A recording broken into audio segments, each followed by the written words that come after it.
No matter when it happens, ending a romantic relationship is never easy, but that's not even the most difficult part of the journey. It feels like the real work comes in after the storm is over and you have to move on with your life alone.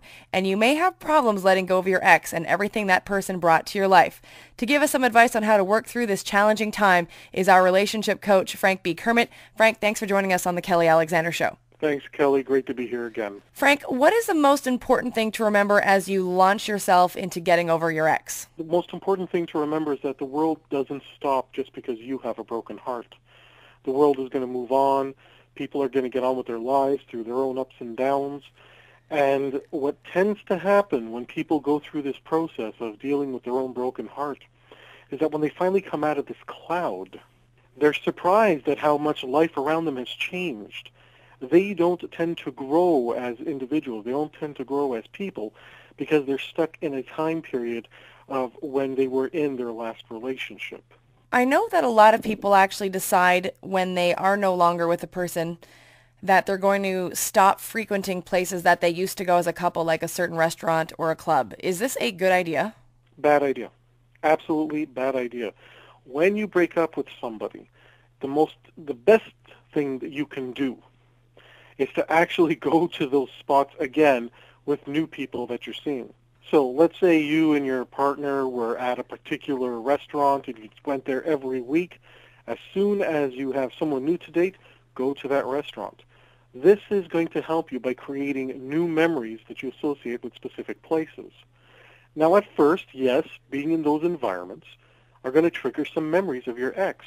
However, over time, the more you visit those locations and go through those same actions with new people, the less impact each event will have on you because you're going to associate a number of new memories with that place.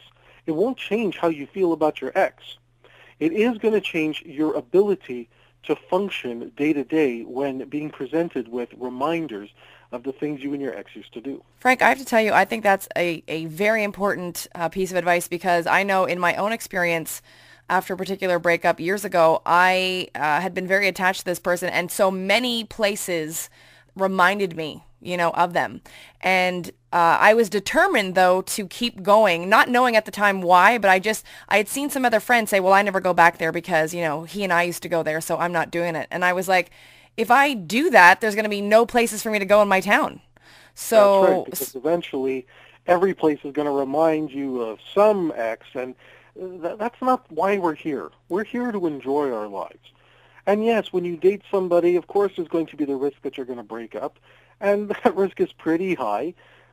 And when that happens, you have to be able to manage it. So let's say you and your ex used to frequent, for people living in Montreal, there's Mount Royal. It's a beautiful place to visit. If you don't ever go to Mount Royal again, that means at some point when you're in a car driving through Mount Royal, maybe on the bus passing it, or you happen to show up at some event that's being held at Mount Royal, you're going to be struggling with what's called a core hurt, a memory of your ex at Mount Royal. However, if every time you date somebody new, you make it a point to say, okay, I've been seeing this person now for 2 weeks. It's time. I've been seeing this person for 2 weeks. It's time for our Mount Royal date. Eventually, being on Mount Royal is not going to be a negative trigger for you. It's going to be actually a positive one because that's where you take almost every person you see. and Frank, it's not like you're disrespecting your ex either, and not that they would matter at that point, but it's just you enjoying a place and you want to continue going there. Exactly. Look, the only way you could truly disrespect an ex is if you're bad-mouthing your ex. If you're telling everybody what a horrible person your ex was, that's being disrespectful. But to go to a place that you enjoy with someone new in your life, moving on with your life, that's not being disrespectful to your ex at all. And if your ex has issues with that, if your ex comes up to you and say, hey, how come you've taken somebody new to that place that we used to frequent, this is emotional abuse. I think that's excellent, Frank. I just think people really need to take this specific point in because I know, again, in my own experience, I am completely one of the I am completely proud of the fact that I didn't shut down, because now, I can go anywhere I want, in Montreal, because again, this is where we live, and I'm fine with it, with whoever I'm with, because and I think also it translates, now I know this is slightly off topic, but I think it also translates into how you handle things in life, no matter what it is. Like even per se, if you lose someone in your life, like they pass away, I find so many people don't want to go back to that place or this place or that place because that's where I used to go with my dad or whatever. But if you can get through that with a breakup, no matter what else comes up in your life with losing someone, I feel if you've gone through it with the breakup, you can handle it later on. Absolutely. Now let's make some comparisons. When you're dealing with a breakup and you're dealing with the loss of a loved one through death, a lot of the grieving process is still the same. There's one key difference, though. Because death is final, there isn't any hope of rekindling. There isn't any hope that maybe you and your ex are going to rekindle again and meet up again in the future, and who knows. Because there's that lack of hope of being with that person again, because, of course, when they die, you're not going to be with that person again, it adds a different dynamic to it. So part of getting over that grieving process is to come to terms with what's called the new normal. Now, this is what's similar in both cases, whether you're dealing with a romantic breakup or you're dealing with the death of a loved one. The new normal is that first year or two where you're going through the motions, and it's that first anniversary that comes up, that first family gathering that person's not there, that first if you and your ex had a very particular day that you celebrated together, the first Valentine's Day you're not together. All of these firsts make up the new normal because you have to get used to the fact that your ex is not going to continue to be a part of your life. The same way that the person that you lost through death will not be there and will not continue to be part of that life. The first time that something happens and you think, oh, I really should call so-and-so about it, and then you remember, wait a minute, so-and-so's gone. Whether it's an ex from a romantic relationship or whether it's somebody who's died. And it's this getting used to these new behavior patterns, these new realizations. This is the pain of loss. And getting used to the new normal, it's not to say that, it doesn't matter. Of course it matters. Your pain is very real. Your pain is very relevant. It's just that you get used to not having that person there. And after the first year, where you have the first time that you've gone without that person for all significant dates, it gets easier, only because you're more used to it. A lot of the pain people feel when they have lost someone, whether romantically or through death, is the fact that they're so used to having that person there that the pain of change is on top of the natural grieving process. So it's very important to remember that a lot of the pain that you're in is because you're experiencing the new normal. Once you get comfortable with the new normal, you're in a better position to deal with your actual grief. Okay. Joining us on the show is relationship coach and columnist for the West End Times, Frank B. Kermit. Check him out on his website, www.franktalks.com. Frank, what about the what if game? If I had done this or if they had done that, we'd still be together. Okay, look, we're human beings, and everybody is going to try to look at a situation and see, how could I have better controlled it? Now, yes, in some cases, maybe you needed to learn a lesson. For example, what if I just didn't cheat on my partner, they wouldn't have left me? Or maybe it's another question. Maybe if I was more attentive to my partner, things would have worked out. So, yes, there are opportunities to learn and try to better yourself so that when you get into new relationships, you don't make mistakes of the past. However, and this is very important, you can't beat yourself up about it because chances are that person wouldn't have been in your future long term. And the reason I say this is because those couples that truly have what it takes to last a lifetime wouldn't let anything break them up. Maybe it's an issue of maturity, maybe it's an issue that they've reached a point in their life where they're a bit more understanding. But if it didn't work out, if the two of you broke up now, chances are there were other issues, not just the one that broke you up, but there were other things going on where that didn't keep you together, for lack of a better term. And Frank, that behavior though of the what if game, though, that is a normal part of breakup though, right? Like needing to go through that point, I guess. Of course, it's a normal part of the breakup process. It's a good process in the sense that it gives you an idea of what it is you can learn from your past relationship. However, to be holding on to that, saying, well, if things had been just a little different, we would have survived, and we would have been together today. Well, not necessarily. Most of the time, the one incident that breaks two people up isn't the only reason they've separated. There are couples who will split up after an act of infidelity. There are other couples where the act of infidelity isn't what breaks them up. In fact, there's an act of infidelity, they deal with it, and the relationship survives, and it has to change and modify. It's never the one thing that happens that usually creates the breakup, but a number of the things that happen beforehand, the build-up. Okay. So, as human beings, it's just easier to say, well, we broke up because of that one issue. Well, chances are it wasn't that one issue. Chances are it was a number of smaller issues that, with that one issue, became too much. Okay. So the important fact for people to keep in their heads, though, is, it's okay to go through the what if game with yourself, but don't stay stuck there. Exactly, because the bottom line is, if it was meant to be, you would still be together. And that's something you have to remember. If you really want to see, you really want a sign of whether or not that person was your soulmate for life, well, here's the sign. They would have stuck around. Right. That's excellent. If they excellent, didn't stick around, they're not your soulmate for life. Perfect. Now, does the fact that you have, or the fact that you may have planned a future with, this specific ex, does it make it more difficult to get past them? This is one of the most overlooked areas of getting over a breakup. I'm so glad you brought this up. Look, as human beings, we all like to plan our futures, and if we've been involved with somebody very seriously, we start to imagine what the future is going to be like. Maybe having kids, going through the process of a wedding, maybe going through the process of having grandkids with that person, or if just finding ways to share your life, where the two of you are going to retire to, where you're going to live, the lifestyle, the business the two of you are going to open up. There are so many things that we start to imagine. Here's the key understanding. There is the conscious mind and the subconscious mind. The conscious mind knows the difference between reality and fantasy. The subconscious mind does not know the difference between reality and fantasy. So my conscious mind can say, I was with my ex for a year and a half, but my fantasies of us being together forever, growing old together, dying together, all of that, I understand that it's a fantasy with my conscious mind. My unconscious mind doesn't get that.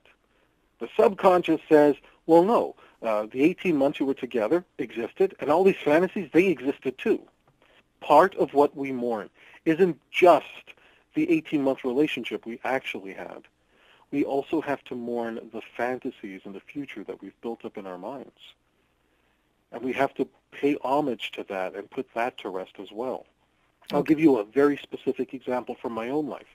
One of the things that I had to do to heal from the loss of my ex-fiancé was that I had to find closure and I had to mourn for the entire future that I built up for us, which included us having kids.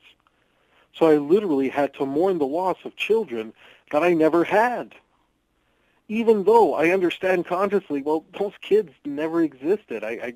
Those kids and their kids and families and all raising them, all of that stuff never actually existed. But because I imagined it, I had to mourn its loss. And Frank, could this specific issue, without you even knowing it, because I think sometimes, like this specific issue of the fantasy, if we want to call it that, I think a lot of people don't recognize that that is going on. So could this specific issue hold you back even longer from getting over someone? Because I feel like some people might be like, why am I not over that person? Like, I feel like I should be. Exactly. And I can tell you that I ended up holding on to my ex-fiancé for almost 7 years. And that whole experience is what prompted me to learn about relationships, which eventually led me to becoming a relationship coach. So yes, if you haven't mourned the potential future that you kept fantasizing about, you're still dealing with that core hurt. You're still dealing with that pain. And that's probably a very significant reason why you might not be over an ex. Because although you can mourn the actual relationship and say, well, I know the relationship is over and I've moved on, but there's still a part of me that's just in pain and is longing. It's because you haven't mourned that future you built up in your head about you and that ex. Sometimes an ex might become even more important months, if not years, after the relationship has ended. Not because they're even significantly in your life, but because of all of that stuff that you imagined about with them in the future is becoming more and more significant, because you're also feeling on some level, oh, it was around this time that something should be happening in my life. Well, it's something that you had fantasized about with an ex, and so you feel that there's something missing, and it's connected to that person. Well, I must be in love with that person. That person has to be the one, and I missed the boat. Not necessarily. It might be that you just built up this potential future with an ex, and it's not real. But you still have to go through the mourning process of that future. I think that's just a very, again, important point. So I hope that people listening take that one in as well. Now, Frank, is there an underlying layer, to your ex that you must also get over, like the fact of what you think they may have brought to your life, whether it's real or not? What do you mean an underlying layer?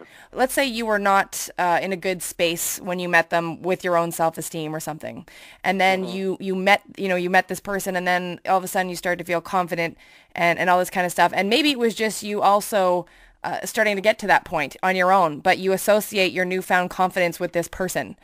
If you don't make it, could you start to feel like, again, maybe not, your self-confidence has gone? Oh, I totally get what you're saying. In cases like that, you're making your ex a symbol. What we do sometimes is that when things start developing in our own lives and we happen to be dating somebody at the same time, we may associate all those things happening with an ex. For example, it may just be a period of time where you've got a promotion at work, you're feeling more confident, you're making more money, things are going your way, everybody in your family is healthy, and you start feeling so amazing, and you happen to be dating somebody, and of course all that positive energy translates into your relationship. You might mistake your ex as a symbol for a great time in your life. And when that relationship is over, if that ex had become a symbol for something, and you lose that symbol, that can affect how you interpret yourself. So another example of this is that some people are very lonely, some people are very down on themselves. They start dating someone and they feel great. Oh my God, I can't believe I'm dating this person. This person is in my life. Well, you're great with or without that person. You might not realize it until that person is there to show you, hey, so you are lovable. And this is something that happens to people who don't have a lot of experience with relationships. That first real significant relationship, that's the tangible proof that they are lovable. Because up until that point, it's all theory. Up until that point, well, I know I'm a great person, I guess. People tell me that I'm great. People tell me I'm nice. But I've never been in a relationship, so I've never had someone prove to me that I'm lovable. Someone's come into my life. They are the proof that I'm lovable. They are the symbol that I'm lovable. Well, when that relationship ends, I got news for you. You're still lovable.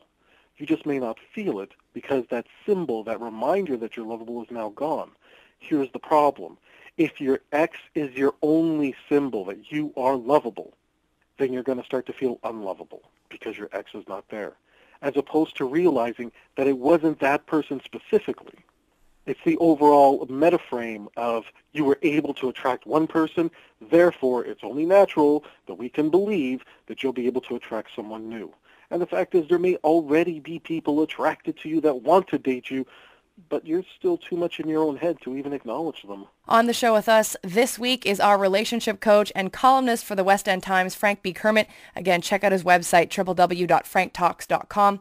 How do you know when you should start going out on dates with other people? Because I know that as much as, friends want to tell you, oh, just go have a fling or a one-night stand, it's going to help you get over things. I think most people, if they have sort of some decency in them and just a good moral character, I think that, no one, I mean, it's one thing if you want to just go have a one night, fling or whatever, and the other person is well aware of that. But I think most people, if they are getting over a breakup, don't really want to go use someone to help get through their own pain, getting over this ex. Okay, well, my general rule is that As long as you're not looking to take out your frustrations on a new person that you couldn't take out on your ex, that's when you're ready to start dating again.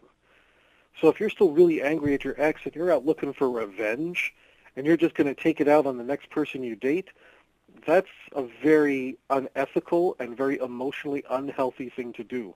The most dangerous part is that it can become a repeating behavior pattern. People who go out seeking revenge, well, person A hurt me, I'm going to take it out on person B. This is a repeating behavior pattern, and it's never satisfying. You can never feel satisfied because no matter how many people you hurt, it doesn't alleviate the pain that person A may have caused, because you're not getting revenge on person A. Let me go a step further. Even if you do take revenge on person A, it still is probably going to be as empty as you've ever felt, because revenge can't replace the lack of love that you feel.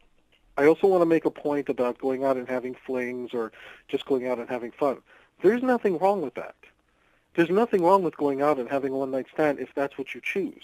There's nothing wrong with finding a friend that you want to have a friends with benefits relationship if that's what you choose. As long as the other people involved understand that you're not looking for something long-term, you're not looking for a relationship, you just want to have some fun, you want to have a bit of a distraction, you want to get out there and get into some new habits of dating, as long as you're ethical and honest about that, there's nothing wrong with going out and finding some intimacy. Yeah, I think that's great, Frank, because I think that is the barometer. As long as the other person knows and is not being led on by you for something that's not going to materialize. So that's good to sort of point out. And I wanted to ask you as well, when dealing with the post-breakup, as it were, should you actually spend time with your ex? You know, I get this question a lot. What if me and my ex are friends? And it's great that you're ending on an amicable note. I commend you. If you're ending and you're amicable with one another, that's fantastic. But if you need to get used to the new normal, constantly being around your ex is not going to help that situation. Here's the worst part about constantly hanging out with your ex, even after a breakup. It is going to interfere with your capacity to involve someone new in your life. And those people that I have coached over the years, and you know, so they'll have a breakup, they'll still be friends with their ex, and their ex will be a constant part of their life. They may even still hang out with their ex as friends in a non-sexual capacity. But they can't understand why they're struggling to meet someone new. Well, constantly hanging out with an ex, even in a platonic dynamic, is taking time away from you being able to meet and spend time with new people. Plus, anybody who's truly a worthwhile potential partner, someone that you could build a future with, I got news for you. A high-value person would not tolerate their partner being so close and spending so much time with one of their own exes. Why? Because a high-value person would think to themselves, well, wait a minute. If they're such good friends, why aren't they together? If they're not together and they're such good friends, well, it's still a threat to the potential relationship in future I want to build with this person. I'm not going to bother. Frank, how do you finally put the situation to rest, so that mentally and emotionally you can move on from this particular relationship? If you really want to put it to rest, get over your ex, you have to find closure. The process of finding closure is to learn everything you can about that past relationship and get to the point where you can trust yourself not to make those same mistakes again. When you get to that point, when you get to the point where you can say, I can trust myself not to make those mistakes, that's different from knowing the mistakes you made. So we'll take a really specific example here. You cheated on your ex. You feel terrible about it. Now you learned what not to do. I learned not to cheat on my ex or my partner at the time. However, are you at a point where so much of you has changed, where you've really grown as a person? Are you at the point in your life where you can trust yourself to never do that again? Once you reach that point where you can trust yourself to never do that again, that is when you're truly able to forgive yourself. And through forgiving yourself is how you're going to find closure on a past relationship. Frank, this has been amazing. Thank you so much for this advice. I really think that so many of us are going to take away from it and again, hopefully really sort of take a look at ourselves and put this advice to good use. I can tell you that a large percentage of my client base who come to me for relationship coaching, getting over a past relationship, getting over a past hurt is a major significant source of their current intimacy issues, of why they have met somebody very special, but they're not able to really commit or connect with them. And it comes up so much that I take every opportunity I can to educate people about how to deal with an ex. Perfect. Frank, thank you so much for your time. I really appreciate it. Thank you, Kelly. You take care. Looking forward to next time. That's Frank B. Kermit, again, our relationship coach and columnist for the West End Times newspaper. For more information, again, check him out, www.franktalks.com.